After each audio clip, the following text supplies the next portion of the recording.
สบายดีเนาะทุกคนเนาะเพื่อนมิตรสหายเนาะมื้อนี้ครับเจ้าอยากจะเว้าเรื่องบทความเกี่ยวกับการแพทย์มาอบรมเพื่อแลกเปลี่ยนความเห็นกับพวกท่านทุกท่านเนาะเพราะว่าโรคหัวใจนี่เป็นพยาธิที่ร้ายแรงเนาะตามสถิติของสหรัฐอเมริกาเป็น1/4ที่ว่าเป็นพยาธิหัวใจมันเสียชีวิตเนาะแต่ว่าเรื่องที่ข้าเจ้าอยากจะเว้าในมื้อนี้ก็แม่นนั่นล่ะพยาธิหัวใจวายเนาะหรือว่า heart attack เนาะอันนั้นการความเสี่ยงที่เป็นหัวใจวายนี่มันพวกผู้ที่ว่ามีน้ำหนักเนาะสูงหลายเนาะแล้วพวกที่ว่ามีความดันสูงมีไขมันสูงหรือว่าน้ำตาลสูงอยู่ในเลือดเนาะแล้วก็พวกที่ว่ามีstress เนาะพวกที่ว่ามีความกังวลเนาะหรือน้ำเมียกน้ำการเนาะหลายเนาะหรือพวกที่ว่าจำพวกที่ว่ามีเชื้อสายเนาะหรือว่ามีพ่อแม่หรือว่าปู่ย่าตายายเนาะที่ว่าเป็นโรคหัวใจมาเนาะจำพวกนี้ควรระวังเนาะอันนี้แม่นว่าการความเสี่ยงเนาะว่านี่แม่นอยากจะเว้าถึง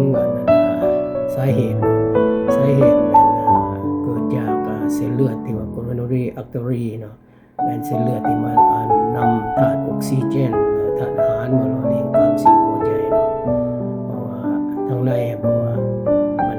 ตีบเนาะมันตีบย้อนว่ามีการมีไขมันหรือว่าติดเนาะอยู่ในท่อหลอดเลือดนั่นน่ะมันโดนไปมันก็แข็งขึ้นหน้าขึ้นเนาะแล้วก็มันแข็งแล้วมันแตกเนาะเฮ็ดให้มีเลือดออกเป็นก้อนแล้วก็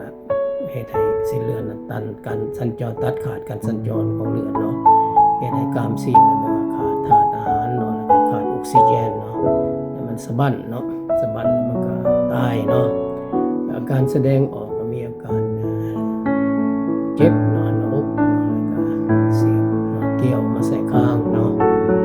สันหลังมากับสายโซกับสายเนาะแล้วก็แขนกับสายเนาะพร้อมทั้งหายใจฝืดเมื่อยเนาะเป็นวินเนาะห้างแล้วค่อยเข้าออกเนาะแล้วก็บางครั้งก็ถ้ามันเป็นแห้งหลายก็เสียสติไปเนาะนี่การบ่งมติแม่นหน้าที่ของแพทย์เนาะพร้อมกันนั้นก็แม่นมี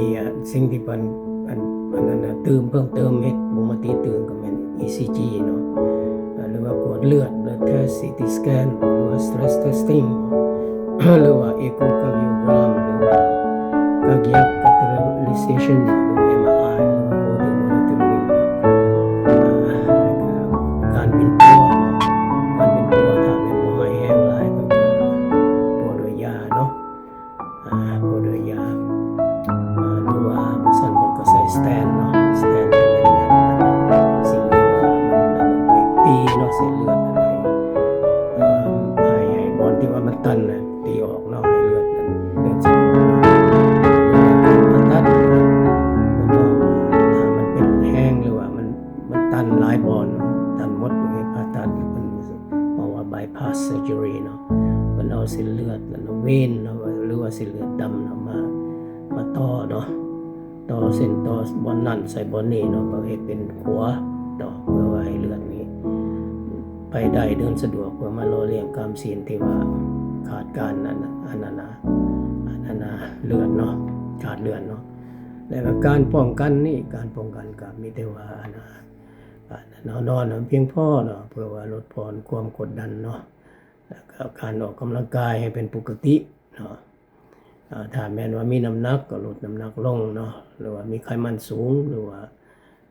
เบาน้ำตาลสูงอยู่ในเลือดก็ลดผ่อนการกินกันอยู่ที่ว่ามีไขมันเนาะหรือว่ามีของหวานของมันของเผ็ดของเค็มเนาะลดผ่อนลงเนาะแล้วก็ผมนั่นก็ถ้าแม้นว่าดื่มสุราหรือว่าสูบยาเนาะก็ลดผ่อนลงเนาะหรือว่าหยุดได้ก็ดีเนาะอันนี้ก็เพื่อว่าสุขภาพเนาะท้ายนี้ครับเจ้าก็บ่มีหยังนอกเหนือจากจะถ้ามีสิ่งใดขาดตกบกพร่องก็ขอถือ